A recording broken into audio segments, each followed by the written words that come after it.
Hello there. After more than a year of being out of vogue, the scientists and experts want those well-known masks to be back in fashion once again.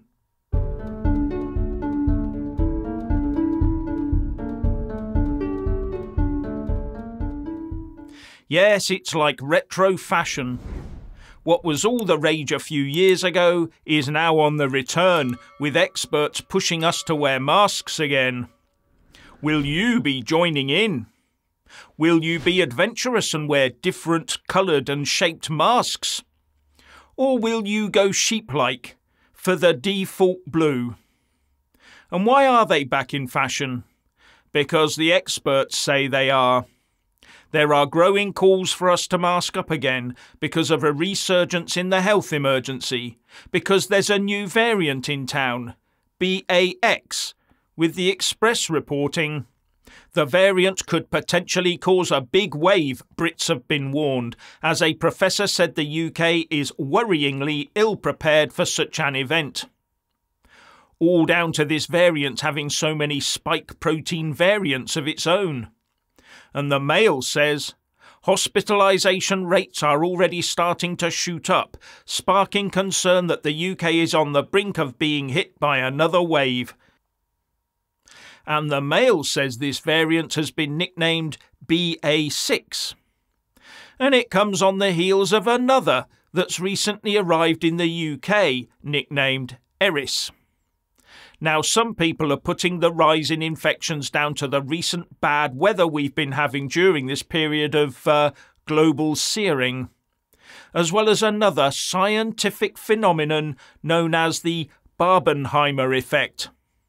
And that arises when too many people sit in very close proximity to one another watching the films Barbie and Oppenheimer. But the experts are on the watch as this new variant surfaces in Israel and Denmark, with the Mail also saying, there are no signs the newly discovered variant, which is different to Eris, known scientifically as EG51, poses any more of a danger than others, including its ancestor Omicron. While GB News is reporting that scientists have suggested that the UK may have to reintroduce lockdown rules after a new variant has been recorded in multiple countries. So it's a good job I've got a packet of those blue masks left over from the health emergency. I stumbled across them in the back of the cupboard under the sink. And they must be good because it says on the packet that the masks are folded by ultrasonic wave. That'll keep the blighters out. But the type I have says on the packet that they are not recommended for children.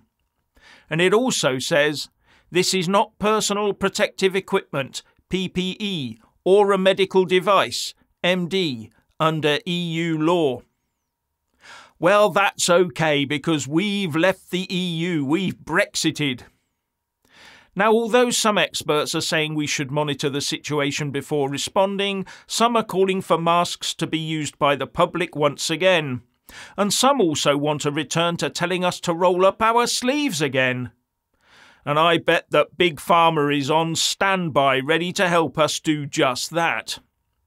But do you stand ready once again to save the nation? Are you ready for more furlough and more time with your children with the schools closed down? No going down the pub and back to the 2-metre queuing at shops. And now to something completely different. UK excess deaths are on the rise again. According to the Office for National Statistics, 446 more people than expected passed away in the week ending the 4th of August. That's week 31. That's 4.1% more than normally expected, 4.1% above the 5-year average. And no, according to the ONS, most of these were not down to the health emergency lurgy. Now, as you can see from this graph from week 1 this year onwards, this positive excess death situation has been around for some months, and every time it looks like it might subside for good, it resurges later on down the line. and no one in authority wants to investigate as to the cause of these ongoing excess deaths. No one in government seems to care, and His Majesty's loyal opposition has not thrown any questions at the PM or the Health Secretary about this worrying state of affairs, while the press are giving it all a good stiff ignoring. Now, further on those week 31 figures, the excess was 3.8% in England and 4.4% in Wales, and it was 15.6% above the 5-year average in private homes. And I keep asking why these deaths remain unexplained. And further, with no hint of recognition of the situation from anyone, anywhere within the establishment. Sometimes you wonder if any of them keep an eye on ONS statistics that are put together with the sole intent of showing ministers dangerous trends. And a couple of years ago, that's all we were subject to, reams of figures and graphs. So why not today with these excess deaths? What has changed? Now, we have all these popular supranational organisations out there with unelected officials telling us what we have to do, from the UN to the WEF to the EU to the ECHR. But now we see there's a new body in formation.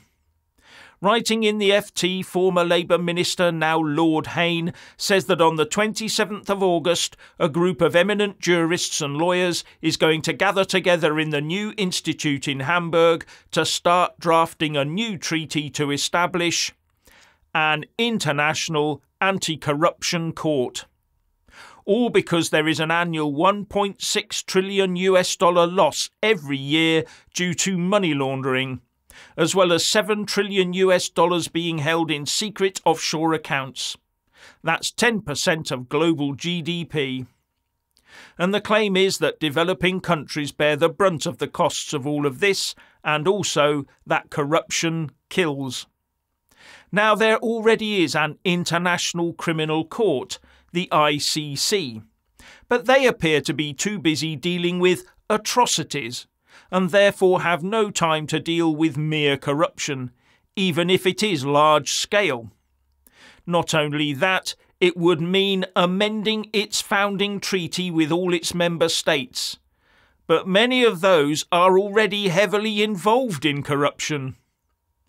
So if I've got this right, the rich countries will be expected to come under the jurisdiction of this new International Anti-Corruption Court, the IACC, and be held in judgment for corruption across the planet.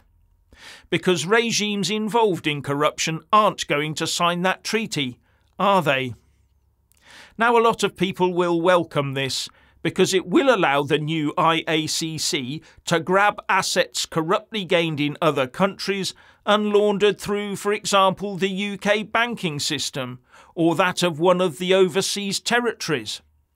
So the rich nations give developing nations foreign aid money, while corporates grease palms to get contracts, and locals get fleeced by their governments, and all of that money ends up in kleptocrats' accounts in dodgy Western banks.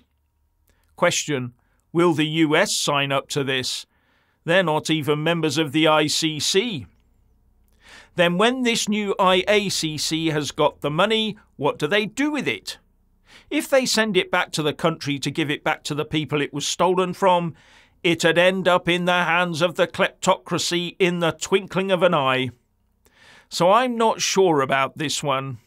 And I also worry that in the end its remit will expand and end up being a big stick with which to hit the UK with, ECHR style.